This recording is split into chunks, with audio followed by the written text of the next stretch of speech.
రాజకీయాల్లో ఏదైనా జరగవచ్చు. ఓడలు బళ్ళు, బండ్లు ఓడలు కావచ్చు. శాశ్వత మిత్రత్వాలు, శాశ్వత శత్రుత్వాలు ఉండవనడానికి మరొక ఉదాహరణ ఇవాళ మహారాష్ట్ర రాజకీయాల్లో కనపడుతుంది. నాగ్పూర్లో అసెంబ్లీ సమావేశాలు, శీతాకాల సమావేశాలు జరుగుతున్న సందర్భంగా ఇప్పటి ముఖ్యమంత్రి, మహారాష్ట్ర ముఖ్యమంత్రి దేవేంద్ర ఫడ్నవీస్ను మహావికాస్ అఘాడీలో ఉన్న మిత్రపక్షంగా ఉండి ఆ పక్షంలో 20 సీట్లు గెలుచుకున్న ఎంబీటీ, మనకు ఉద్ధవ్ థాక్రే వర్గం 20 సీట్లు గెలుచుకున్నది మొన్నటి ఎన్నికల్లో. ఉద్ధవ్ థాక్రే నాగపూర్లో ప్రస్తుత ముఖ్యమంత్రి దేవేంద్ర ఫడ్నవీస్ను మర్యాదపూర్వకంగా కలిశారు.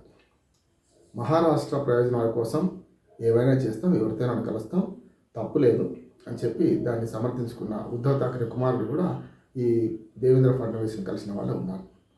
మహారాష్ట్ర రాజకీయాల్లో పెద్ద ఎత్తున మరి రాజకీయ సంచలనంగా మారింది ఇది. ఎందుకంటే ఇటీవలనే ఎన్నికలు జరిగితే 233 సీట్లతో మనకు మహాయుతి కూటమి బీజేపీ, అట్లాగే మన ఏక్నాథ్ షిండే వర్గం, ఇది మన శివసేన, వాళ్ళు 57 సీట్లు గెలుచుకున్నారు. 41 సీట్లతో అజిత్ పవార్ మన వర్గం ఏదైతే ఎన్సీపీ ఉందో 41 సీట్లు, ఇవన్నీ కలిసి 233 సీట్లతో మరి మహాయుతి కూటమి అధికారంలోకి వచ్చింది.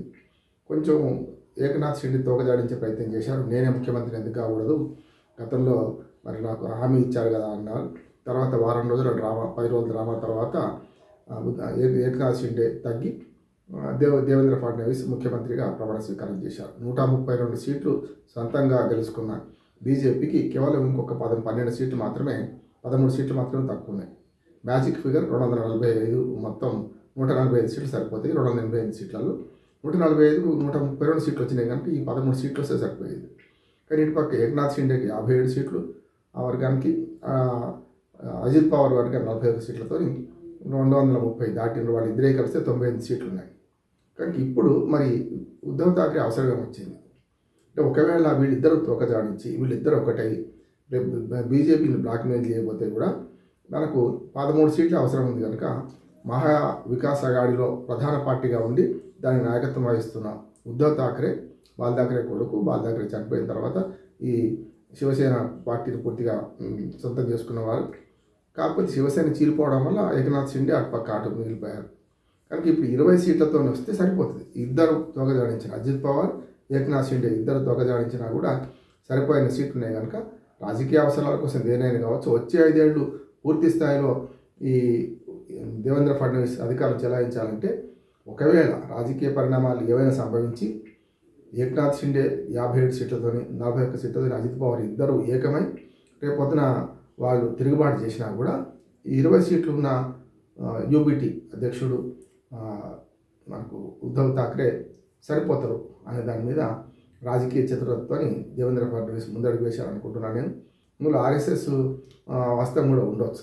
ఎందుకంటే ఉద్ధవ్ థాక్రే, బాల్ థాక్రే వారసత్వంగా గతంలో 2022 దాకా ముఖ్యమంత్రిగా ఉన్నారు. కానీ తాను ముఖ్యమంత్రి అయితేనే లెక్క, లేకపోతే లేదు అనే దిశలో బీజేపీని తృణీకరించే దిశలో బీజేపీకి ఇప్పుడు 105 సీట్లే ఉండే. 2019 ఎన్నికల తర్వాత మరి 2022కి వచ్చే కల్లా తాను మంకుపట్టు వీడకపోతే 2.5 ఏళ్ళు మన మంకుపట్టు వీడకపోతే అప్పుడు 3 రోజుల్లోనే ప్రభుత్వం పడగొట్టి ఈ ఉద్ధవ్ థాక్రే అధికారంలోకి వచ్చిండ్రు, ఇది కాంగ్రెస్తో చేతులు కలిపి. కనుక దాన్ని పడగొట్టడానికి అదే పార్టీని చీల్చి బీజేపీ రాజకీయ చతురతతో ఇటుపక్క ఏకనాథ్ షిండేను పక్కకు తీసుకొచ్చి వాళ్ళు మళ్ళీ ముఖ్యమంత్రి అయ్యారు. ఏకనాథ్ షిండే ముఖ్యమంత్రిగా ఉన్నారు. కనుక ఏమైంది అంటే రాజకీయాల్లో ఇప్పుడు 2 పెద్ద పార్టీలు బీజేపీ, కాంగ్రెస్ కొట్లాడుతున్న క్రమంలో కాంగ్రెస్ పూర్తిగా వీక్ అయింది. అక్కడ కేవలం 16 సీట్లతో మిగిలిపోయింది.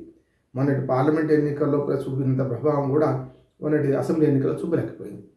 కనుక ఇప్పుడు ఏమైందంటే శత్రు మిత్రుడు అన్నట్టు. ఇప్పుడు ఉద్ధవ్ థాక్రే ఏకనాథ్ షిండేకు పూర్తిగా శత్రువు. తాను అధికారాన్ని పుంజుకున్నారని, ఏకనాథ్ షిండే ముఖ్యమంత్రి అయ్యారని కోపం ఉంటుంది కదా. కనుక ఇప్పుడు ఏకనాథ్ షిండేను ఏకవీర సినిమాలాగా ఒంటరి చేయడానికి వీలుగా, ఏకనాథ్ షిండేను ఒక్కరిగా చేయడానికి వీలుగా ఉద్ధవ్ థాక్రేను బీజేపీ ఉపయోగించుకుంటుంది అనుకుంటున్నాను. ఎందుకంటే బీజేపీ ఇప్పటికే మహారాష్ట్రలో బాగా ప్రభావం చూపెట్టే 2 పార్టీలు చీల్చింది. ఒకటి ఎన్సీపీ, మొదటి నుంచి జాతీయ పార్టీ చాలా రోజులు తర్వాత హోదా కోల్పోతున్నా కూడా ఎన్సీపీ జాతీయ పార్టీ నుంచి మరాఠా యోధుడు శరద్ పవార్ను వీక్ చేయడానికి ఆయన తమ్ముడి అజిత్ పవార్ను పక్క తీసుకొని రావడం, దాంతో అజిత్ పవార్ మన ఇటు బీజేపీతో చేతులు కలిపి ఒకవేళ ఏక్నాథ్ షిండే సహకరించకపోయినా నేను బీజేపీతో సహకరిస్తాను, 41 సీట్లు ఉన్నాయని కనుక అన్నారు. ఏ రకంగా చూసినా 20 సీట్లు కాదు, ఆఖరికి 16 సీట్ల కాంగ్రెస్ కలిసిన ప్రభుత్వం అయితే ఉంటుంది. అంటే కలవదు, బీజేపీ కాంగ్రెస్ ఎట్లా కలుస్తుంది. కానీ నేను ఏమంటున్నానంటే వాళ్ళకి కావాల్సింది 13 సీట్లు తక్కువ ఏకంగా ప్రభుత్వం ఏర్పాటు చేయడానికి. అవతల వాళ్ళందరూ కలిసిన 140 సీట్లు రావు. కనుక వాళ్ళు ఏం చేస్తున్నారంటే 3 ముక్కలాటలో, అంటే 6 ముక్కలాట అనొచ్చు, 2 జాతీయ పార్టీలు కాంగ్రెస్ బీజేపీ, 2 ప్రాంతీయ పార్టీలు